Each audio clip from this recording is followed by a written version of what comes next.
Hey gang. All right, so we're going to talk about mastering today. I had the great fortune for over the last 20 years to work with one of the greats, if not the greatest, Bob Olson. Started out at Motown when he was 19 years old. He's taught me a lot of stuff, and so much so, and I have such great respect for him that I only started mastering a few years ago. And that was because I was asked by some clients over in London where I was living. And they were really high-end clients. I mean, Richard Thompson asks you to master something, you do it, right? Right. So, and then that kind of cascaded into doing more and more mastering work. But as much as I've learned from Bob, he's still the master. He's still the best, in my opinion. I've created my own style, incorporating a lot what he's taught me, but he's still the best. I want to talk to you about some issues that I've been hearing in the music business recently. The first one is really crappy mastering or no mastering at all. I see people putting stuff on the web, and just like this video that you're about to watch, it needs to be brought to industry standards, LUFS, between, say, -9 and 14, although some people will argue it's between -9 and 16. But YouTube and other services will either boost your levels up, like iTunes will do that, or bring it down. And you don't want them bringing your levels down with their compression scheme, their data compression scheme. It's not a good idea. You want it to sound good, right? We all want it to sound good, right? I think so. I think so. I'm not sure, but I think so. And I'm not sure is because of what I'm hearing. So the demos that you see me do for certain gear, those are not mastered. What those are simply level balanced with a limiter, and that's it. Why? Well, maybe like yourself, I'm a little pissed off of hearing so many pedal demos that sound completely different when I buy the pedal. And that's because there's a ton of post-production. There's EQ, there's compression, and there's limiting, God knows what else, but at least that. And the problem when you start adding EQ to post-production on a pedal that you're demoing, EQ changes the phase of the signal. It does. That's what EQ does. It changes, essentially at its most essential, it changes the phase of the signal. Brings waves more in relationship. Now remember, phase is a relationship between waves. Polarity is an electromagnetic concept. Okay, just get that straight right up. So if someone's doing a pedal demo and they're EQing things and compressing things, I mean, compression's as bad as of a sin as anything else, because I can't tell an overdrive or a fuzz if you're compressing the damn thing. So I just use a limiter, and I use it very gently, and I sometimes don't even go between the recommended range because I don't want to have any clipping and other, things going on in the signal. I mean, it just doesn't seem right, right? Right. So we're going to have a little talk about this. If you are putting up videos, you're putting up sound clouds, any kind of streaming, even if they're for demos or jams that you're having at home, any of that stuff, right? You need to think about mastering. Now, you can do pretty decent rudimentary mastering yourself. Yes, I just said that, pretty decent. It's really difficult to do what Bob and I do for yourself at home. I've tried to instruct friends to do it. It's really hard. One of the issues is The plugins that we use are usually higher end plugins. They're very expensive, but they do a very specific and excellent job. Two, even if they're not expensive plugins, they're how you might use plugins that you use for other things like mixing and whatnot in mastering, but not the same way. And three, how you use them together and in what order or why, that's years of experience. It just is. And in fact, I've learned something new myself recently by fiddling around and experimenting. I will show you that shortly, which is another way to master using less EQ. It won't work all the time for everything, but for this one particular thing I did, it worked great. There are many mastering engineers who use a technique similar to this. I kind of adapted it from many different sources and started playing around and found something that worked for me, and I may use it in the future. But so essentially, you just need to bring your work up to level so they don't turn it down. They don't have to turn it up necessarily. Make it balanced, right? I mean, it's really, look, mixing is an art too, and that's why they get big bucks for that. So you can't expect everybody to be Bob Clearmountain or whoever at home, but you can come up with something pretty decent these days, especially with just plugins. But you're going to need to balance that master mix of yours. And so you're going to have to use some EQ judiciously. You might have to use some expansion. You might have to use some compression. And you might have to use some limiting. So I got a second camera here. Let's see if this works. And we'll switch over to that. I turned off the lights in here today because they were glaring on the screen, and I want you to try to see what's going on. All right. And if you have any questions, please post below. Be glad to do another video, and I'll try to do more of these, but this one, I just want to get into the basics so that maybe if you have stuff you're putting up on the web, whether it's videos or streaming yourself, you can get it up there pretty capably. And then somewhere down the line, you might want to look to a really, really good mastering engineer, because I'm telling you, the really, really good ones, and I'm honored to be even included in a whisper of a breath there. The really, really good ones do amazing things. I've heard Bob Olson do things to my music that I didn't even know it was there. That's the point, right? So it's not just about making things loud.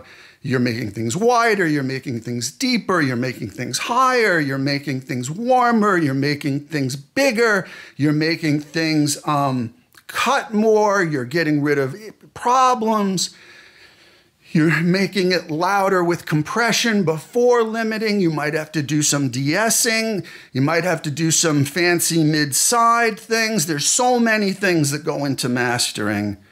It's impossible for any mastering engineer to do it in one video. And that's the truth. And by the way, these videos I see of these people like, oh, send us your thing, we'll give you one free thing, and here's a...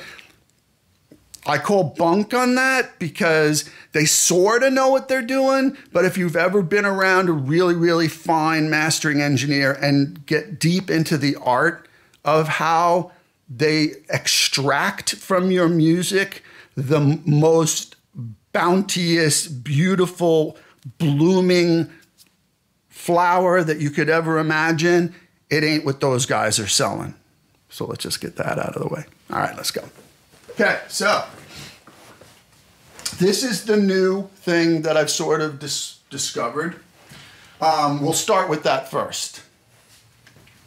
And what this is, you know, there's always new plugins coming out. And sometimes they're good, sometimes they're not so good. This is a case of the Claro. Let's see if I can make this bigger. Oh, that won't make it go bigger. From Sonux. Sonux makes amazing, amazing, amazing plugins, especially for mastering. Sonics, time-tested, super high quality, excellent plugins, all of them. They are not messing around. So they just came out with the Claro, and it's got 3 different sections. There's this produce section, which, you know, you can choose your frequencies here and here, you know, for the low, mid, and high. And you can bump and add a little, like, warmth. They even designate the areas as rumble weight, warmth mud in the middle, and definition harshness on the top. So you can give it a little. I gave it a, you know, 0.83 at 70, 0.79 at 700, and nothing at 8 or above just yet. And then there's a tweak section, which is more like a standard EQ. And you can see I'm doing very little. Little lift, little cut, little cut. Generally speaking, you're not cutting more than a couple of dB in mastering. And if you are, send them back to redo the mix, because you're doing them and yourself a favor. So that's what's going on. There's also this mix section.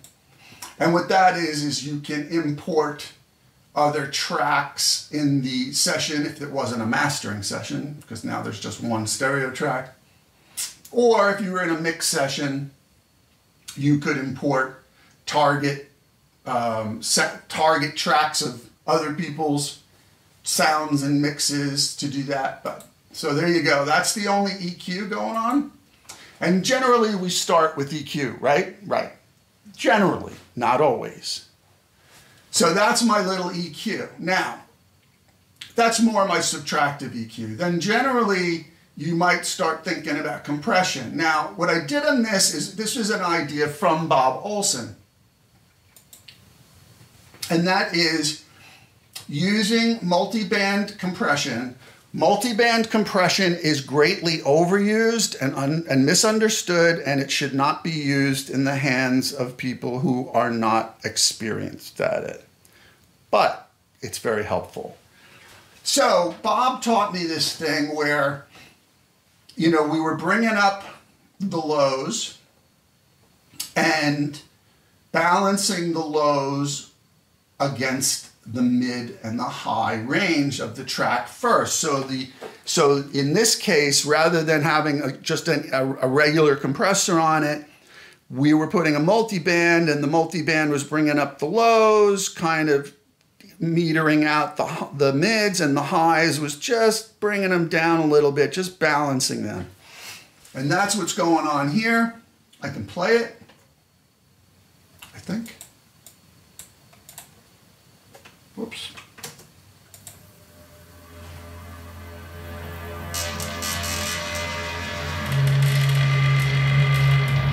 Here's without.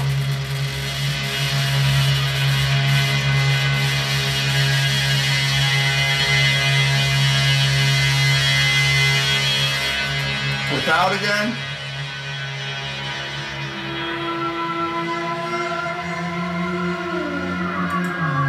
With.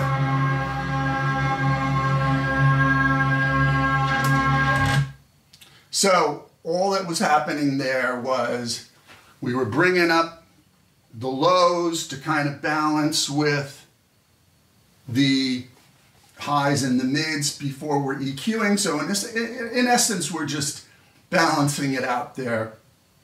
I wouldn't always do that first, but in this case it worked out great. So there you can see it. They're on my settings. And what's great about this plugin is you can solo a section. So we can actually do that. Let's solo the high.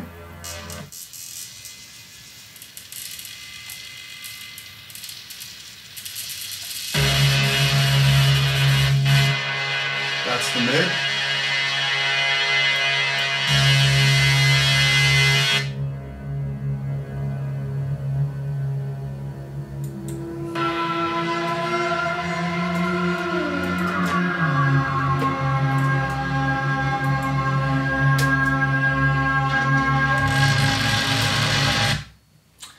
So yeah, so you see what's going on there.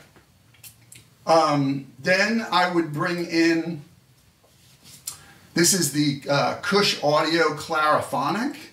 Hope you can see that. Let's bring it down into the screen. It's the Cush Audio Clariphonic. Really all this does is it's a high-end clarifier. It really opens up the top and really gives it like a silky, beautiful, open finish without making it all peaky. It's really just a polisher. I don't always use it, but I used it here. And then because this track had some, it had some phase issues, I used Smart EQ very gently here.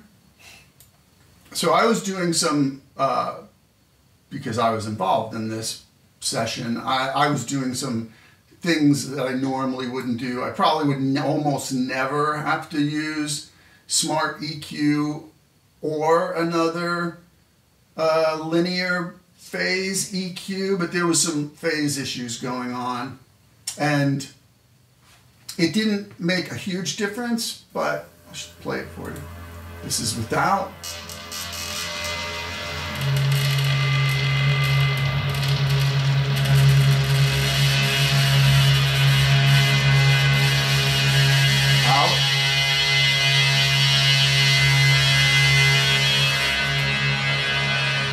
It's really just defining the low end.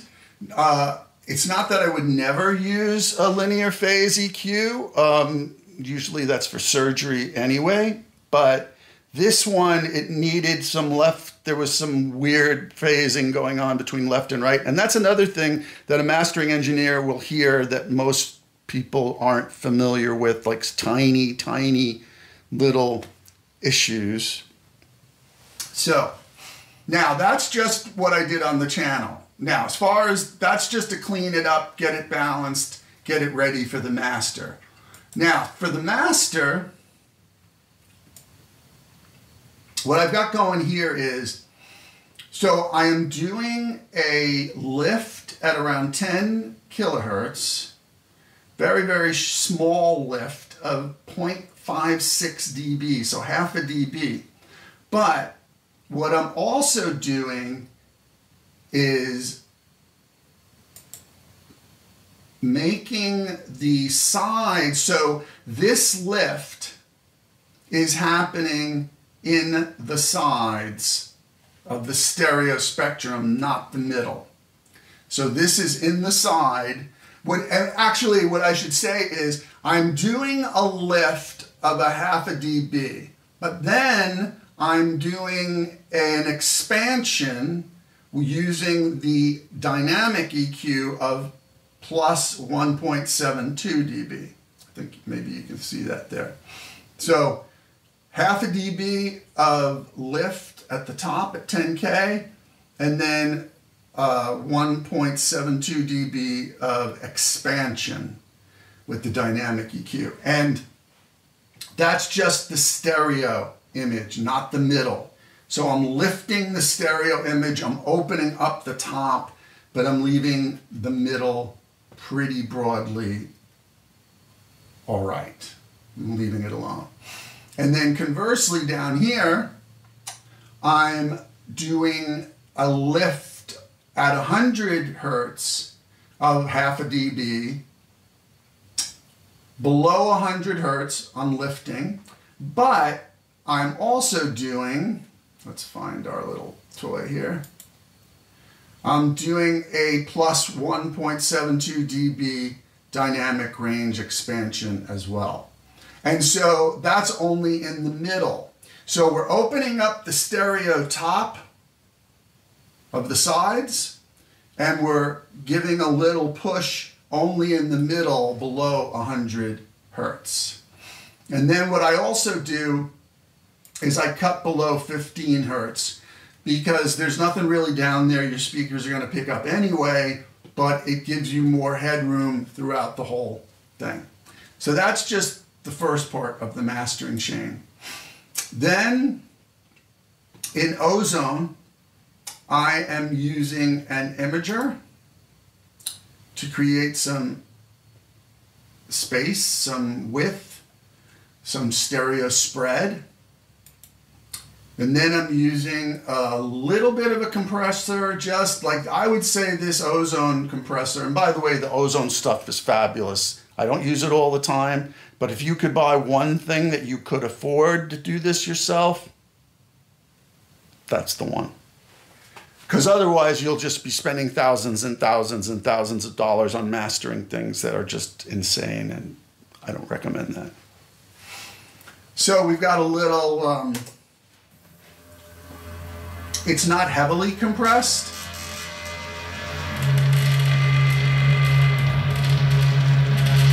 Ratio is 6:1 right here.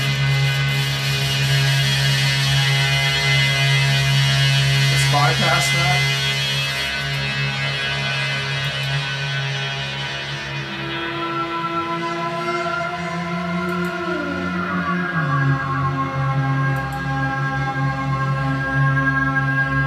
Look at the imager.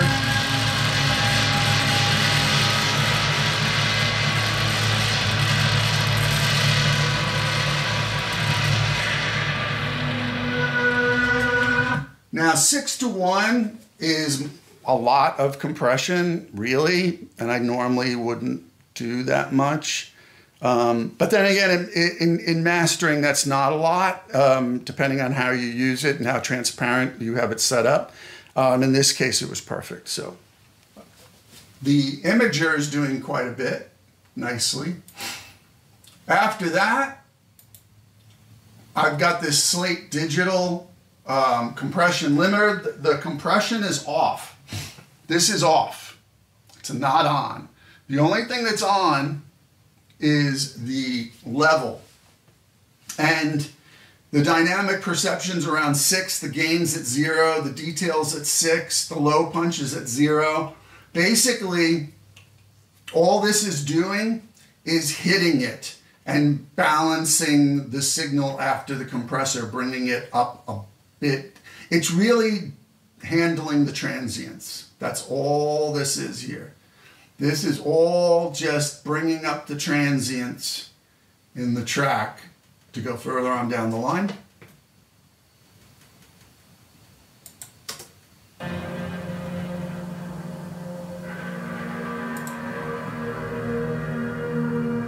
It's off.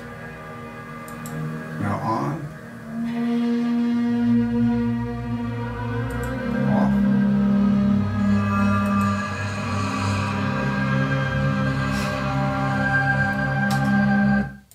Very, very, very subtle thing,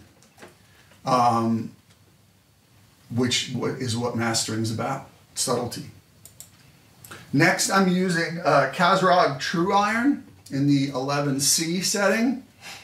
Strength right in the middle at 5, no crush, unity, mix at 100. This thing's amazing. You only miss it when it's out. But if you listen very, very carefully, hopefully you're seeing that, yeah. If you listen very, very carefully, you feel it and you do hear it. So check this out. Let's take it out.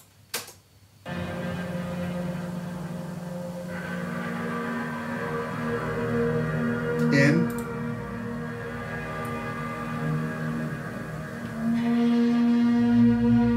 Out.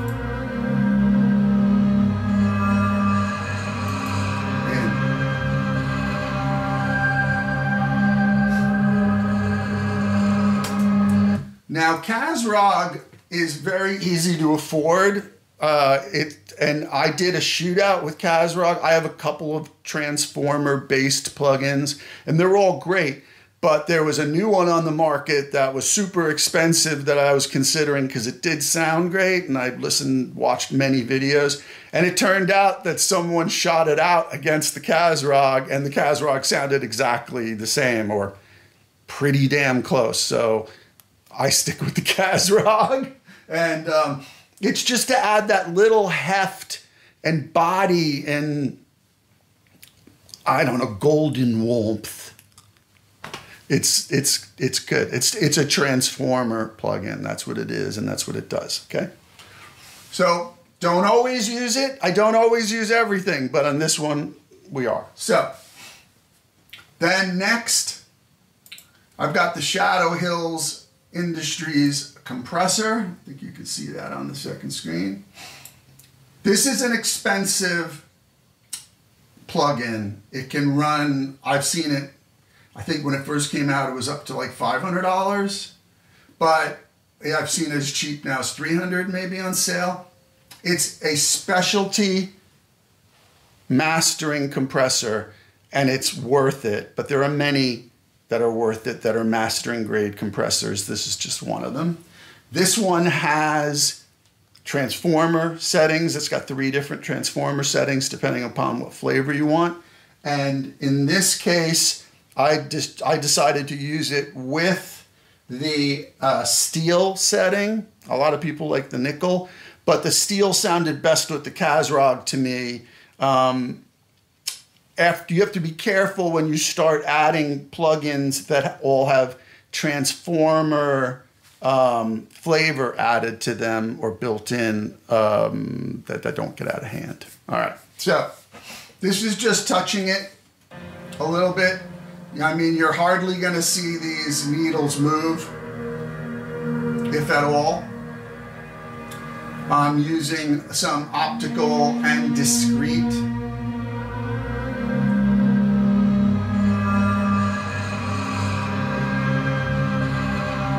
Without it.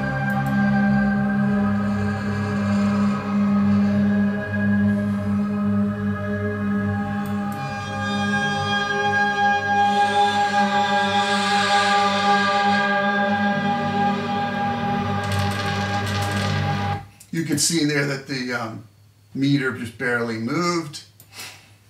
Then I've got the Abbey Road mastering chain from, I believe this is from Waves.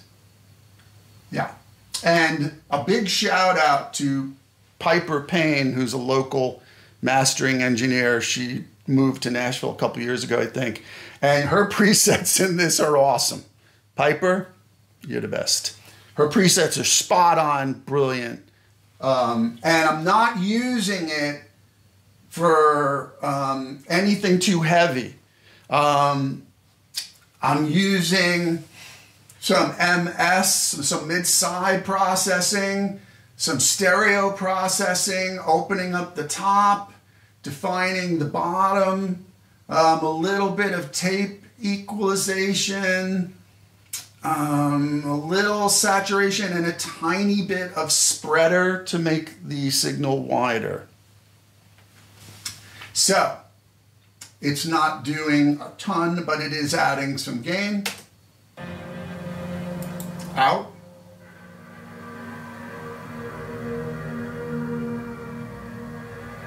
In. Feel that lift there, yeah.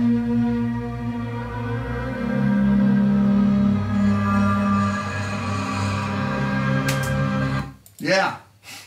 Okay, so, oh, one thing we missed early on in the chain was the Oxford Inflator. So the Oxford Inflator is sort of a limiter. In essence, it is. It expands your signal. It compresses it. It limits it a little bit. It brings it up. And it gives it a warmer, kind of punchier sound.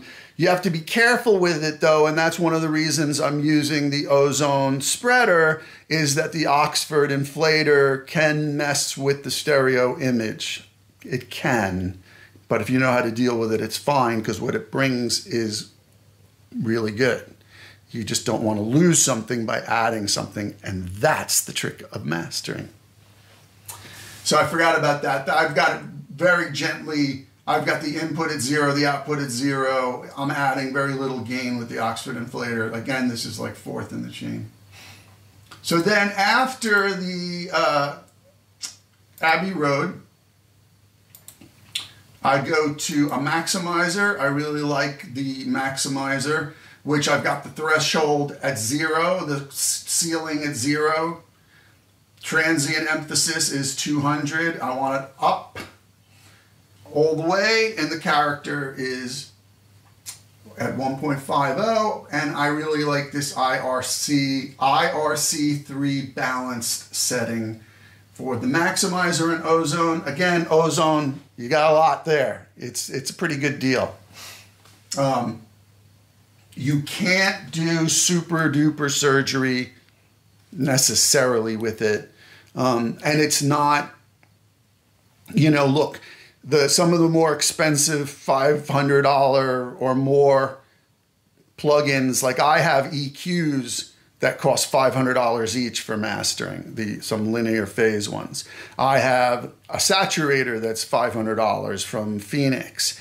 You know, compressors and whatever. That's not what's in Ozone, but what is in Ozone, you could do a pretty fine job with. It's pretty cool. It's pretty cool. And then last but not least, I like the Pro L2 limiter from FabFilter. Why? Because it has many, as you can see here, right? We're getting that in there. Let's get this in here. Let's pull that in the screen. You have many choices from safe to transparent and everything in between for style. And you have true peak limiting, oversampling, dither, and I always set my output level at -4.5 to -5 for safety's sake. And the great part about the Pro L2 is you can see right in here, right, streaming, right, that's what you're shooting for. You want your average levels to be like right in there. But that said, this LUFS, right, your integrated levels, if that goes above 13.5, I think I've been told is the latest guideline for like YouTube, for instance, they will start turning it down. And I'll show you a way to deal with that. But you can monitor it and see where you're at. So let's go to a loud section here.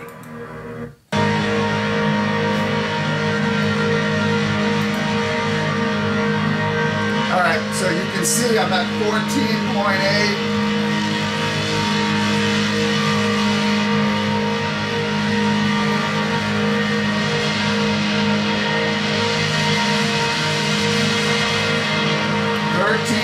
.7.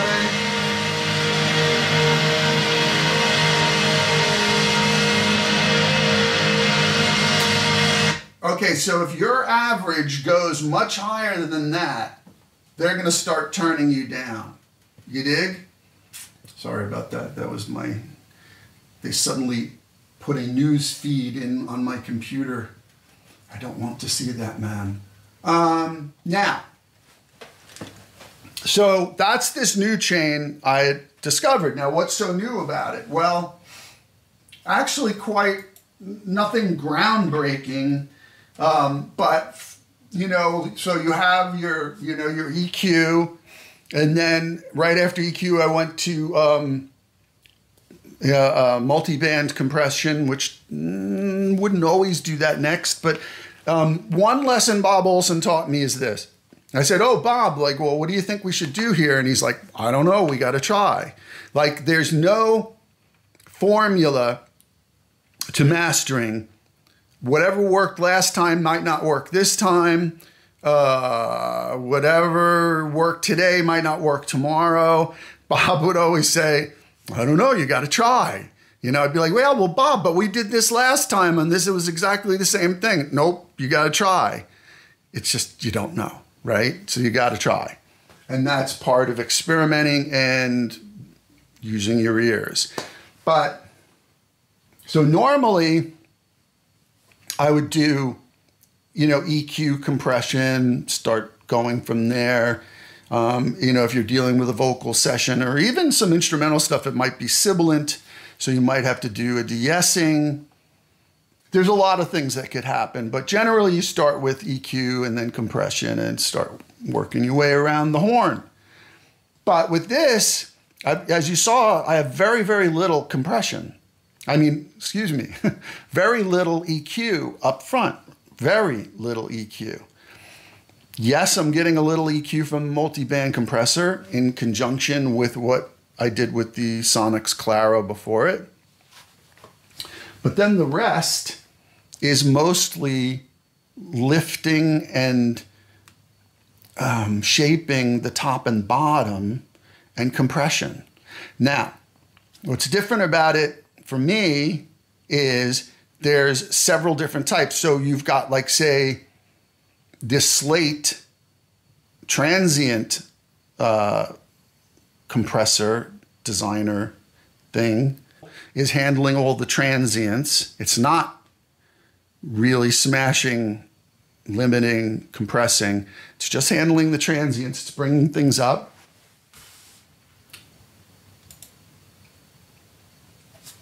And each level of compression before and or after that are very, very modest. In fact, a lot of the times what you're doing when you're mastering is you're bringing the flavor of that plugin, right? So I'm very like, so the slate's doing the transients.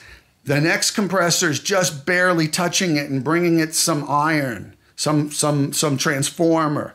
The Kazrog's bringing it transformer. The next compressor is bringing it just a hair. We're just moving the needles, but you're bringing in flavors. And you're not over compressing it. You're not killing it. The only compressor that's really working hard in the whole thing is the first one in the chain, that Ozone right after the Sonics. The rest are just adding flavors and shaping. That's really what mastering's about. It's about shaping the sound and making it better. So what's new about this for me is I would never use like 5 different compressors, even if I wasn't using them as a compressor in a chain in a session before. But this, I was experimenting, I had some time, and it worked out. It was really killer. Now, but I think you get a sense of what you need to do is you need to EQ your track, your mix, just balance it. If it needs a lot of work, if it needs a lot of carving with EQ, go back and remix it, trust me. You'll see where the frequencies are that are trouble. Go back, redo them. It'll be better for all of us. It'll be better for you. It'll just be easier. But then you get your mix, you carve it, you open up the top, you take out the real low end, you make sure your low end is centered and focused and your top is wide and airy. It's very simple. Like, I don't use FabFilter for much anymore, but everybody has FabFilter. So you can do what I did, is open up the top, define the bottom, get rid of really, really, really super sub lows that are doing nothing but taking energy away. And then once you've done your little EQ adjustments, you find a compressor. You don't slam the living hell of it. Maybe you need 2 compressors. I'm sure you own 2 really good plug-in compressors that you like, that you can use, and have them work together with the attack and release times and the ratios. If it has a blend, so you can do some parallel compression on at least one of them, that would be really cool, right? And then, without getting too fancy, you can put a limiter on it. Now, limiters, I like the Pro L2. I also like, there's another one I really like. There's 2 other, the Pro L2 works for 90% of stuff, but there are others that are great too. The invisible limiter, it's called the invisible limiter. And it's a pretty invisible limiter. It works super fantastic for rock music.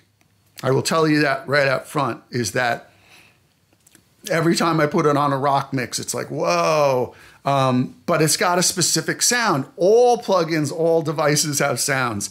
That's what we're melding here, right? That's what you're adding to the equation. So you can also add more than 1 limiter. You can have 2 limiters share the processing, right? So what I mean is, instead of adding 5 dB of gain on one and getting just that one particular sound, you can have each basically taking away and then adding back 2.5 dB each to get to that 5. And each of those will have different flavors. So like I said, I like the invisible limiter. I also like the, the other one I really like, the other one I really like is called The Wall by Boz Audio. The Wall works great on rock and aggressive tracks, but what The Wall really works great on is in conjunction with another limiter. So the invisible limiter, I wouldn't do that so much, but The Wall, I would have that share half the processing and then another limiter like the Pro L2 afterwards, okay? The limiters in Ozone are really great too. I don't use them all the time. Sometimes I use them for videos because they now in Resolve, in DaVinci Resolve, you now can load your plugins. It's great. They're not bad though, they're good. Again, overall, if you got like Ozone 9, you could do a lot. Just be careful not to go overboard. And if you need anything beyond just simple stuff, go to a real mastering engineer, okay? So The Wall, invisible limiter, Pro L2 I really like. There are others. There are great ones. And again, the Ozone stuff. Now, and then what you want to do is simply get it in that range, like I said, and this is what, the Pro L2 is great because it's showing you your LUFS averages as you're going in. And the reason it's going, if you're at minus 13 or minus 13.4 or minus 13.7 or minus 14.1 and it's going into the yellow, because it's telling you that that's where they're going to start lowering your audio down. So you got to consider that. There's also some other devices I want to show you. You'll see it right here on the screen. This is Yulin loudness meter, okay? The Yulin loudness meter does all, you can see what it does, right? Yeah, it tells you all the stuff you need to know. And another thing that's really great, let me search for it, is this, the loudness penalty. Okay, so, see that? Yeah. So, the loudness penalty analyzer, and by the way, this is on sale. I'll put this up right soon because this plugin and all the plugins from this company, Master Plugs, they're all 30% off, but they're totally worth it. Because what I do when I put videos up to try to make sure that I've got my levels correct is I run loudness penalty. So for example,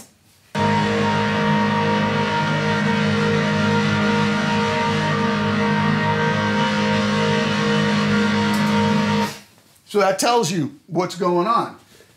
I'm not going to have my levels turned down for YouTube or Amazon or Deezer or Tidal.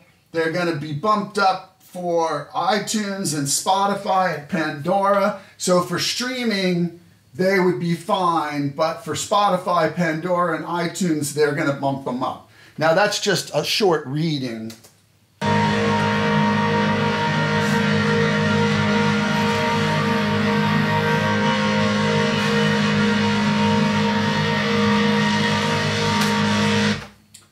But that's how you can deal with, to make sure that you're cool for your streaming, SoundCloud, and YouTube, and you're not going to get turned down.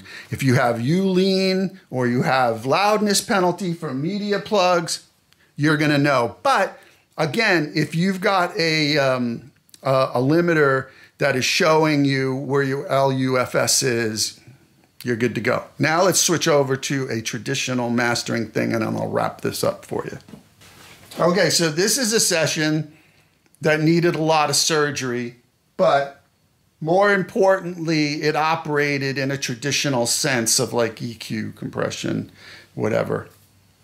I know this is running on long a little bit, but I want you to understand what's going on and so that you can help yourself. And then in the future, you can pick somebody that will help you make your music greater, because I'm telling you, a real mastering engineer, a real qualified, experienced mastering engineer will make your shit pop. It'll just blow your head off. So anyway, let's wrap this up. So here's like some improv track that I did that had a lot of issues. Let's pop ahead here.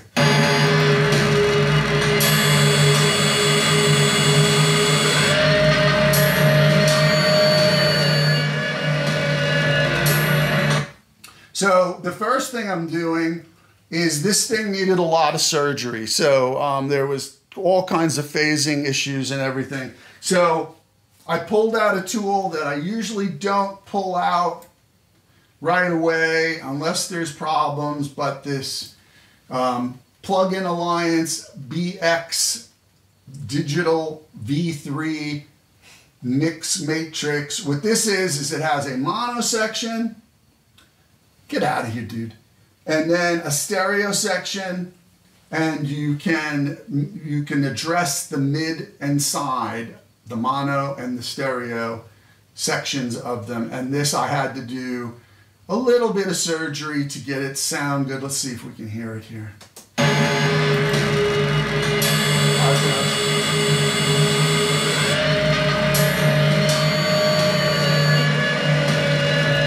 Yeah, that was doing to me a lot.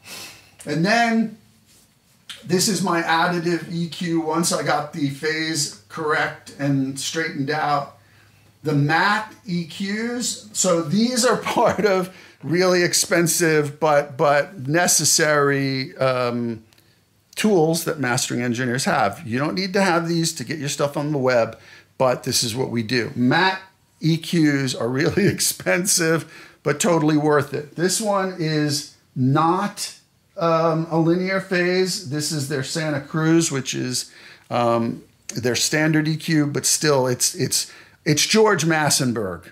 It's his EQ.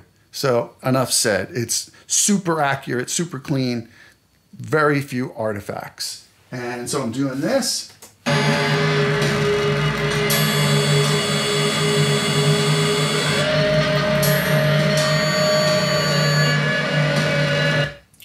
It's not a lot, but it's giving a lot of body to it and lift once the phase has been straightened out.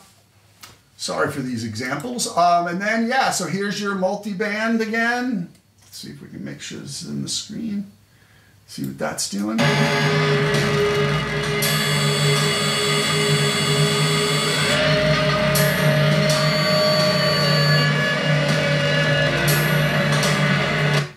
That's doing quite a lot. So the multi-band's really doing quite a lot. But those first three plugins, the BX V3, the matte Santa Cruz EQ, and the PSP are doing all the hard work on this and got it straightened out for me. And then, you know, I put a little Magic Death Eye stereo, I think, compressor. You'll see it's barely moving the needle.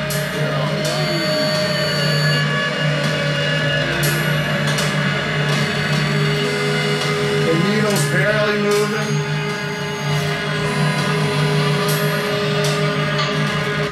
And then some Dr. MS. Dr. MS, Matthew Lane, this guy is a genius. He's got the best stereo width program. Dr. MS is amazing. I've created entirely new spaces out of live performances with it. Yeah, it's a lot of tweaking, but it's totally worth it. It's making it a little wider. Let's turn it off.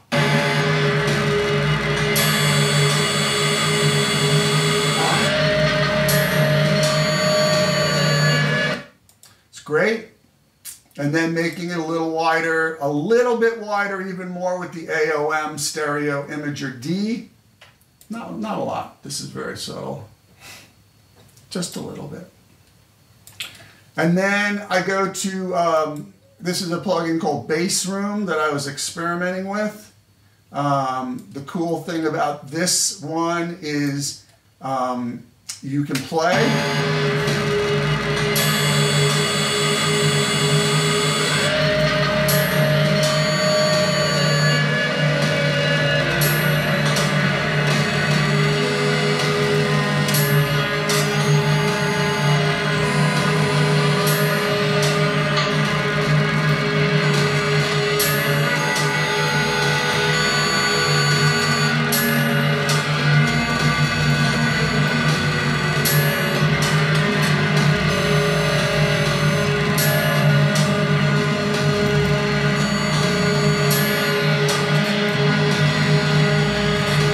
you will definitely feel your mix get bigger without getting boomier with the bass room from mastering in the mix. Can't use it all the time. Don't use it all the time. But here it was really good. And then the clariphonic again, right? You've seen that before, just adding a little top. VMR. Oh, this is the virtual mix rack. I'm just adding a little Neve goodness to this one. Oh no, this one's getting RC tube.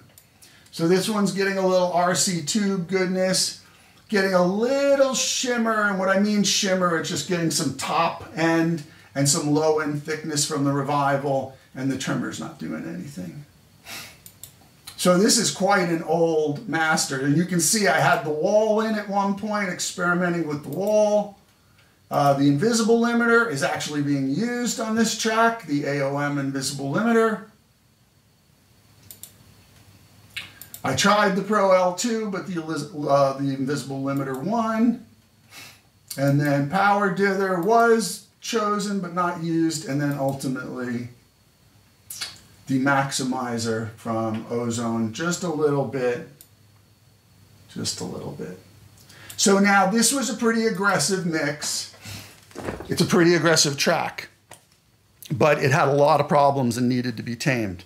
But the point I'm trying to make is this one, I still had to start with EQ, still had to go to compression, and still had to deal with spatial and widening and top and bottom management, and making it bigger.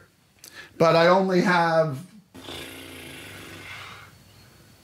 one compressor. Yeah, so I have the multiband and then one other compressor going on this, and that's it. Not 5, not 6, just 2 compressors, and as you saw, the needle's just barely moving.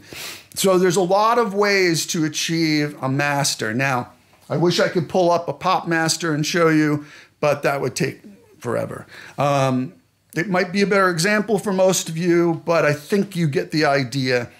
If you have some really good EQs, take those EQs, shape your top and bottom, get your middle and your sides managed, get some compression on there, maybe use 2 compressors to help them work together and balance, but also expand your music.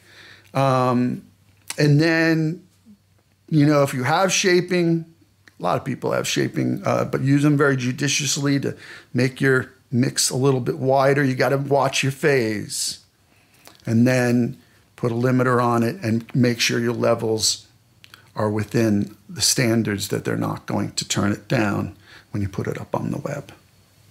And then your image, your brand, your music will sound a lot better to people consistently henceforth. And I think it'll just be a better look for you and your music, you know, your band or whatever. Again, if you have any questions, please ask. This is just a rudimentary look through of, you know, 2 noisy sessions, trying to get some results with totally different tools. You know, I didn't know when I was going to open up this other session, like what did I use on that? Because that was like 2 years ago. When I did the Richard Thompson record, I don't think we did use compression, and we used the old Decca deck, literally the deck from Decca that had compression on one side and EQ on the other side. And the EQ frequencies weren't marked, so you had to really listen. And it was the same with the compression, but it was very gently used, and it's an old valve tube unit. The rest of the EQ on that record came from Masalek, really high-end, precise EQs. So we went from the Masaleks to the Decca deck. It's hard to say that 10 times fast, and then right to the lathe, as I recall. I don't think there was too much other stuff that was necessary. So sometimes it can just be EQ, compression, limiting, boom. And other times it takes a lot more stuff to make it, You know, you want to make it as big and bold and awesome without taking anything away from it. A mastering engineer's job is to make it better, right? Not to take anything away.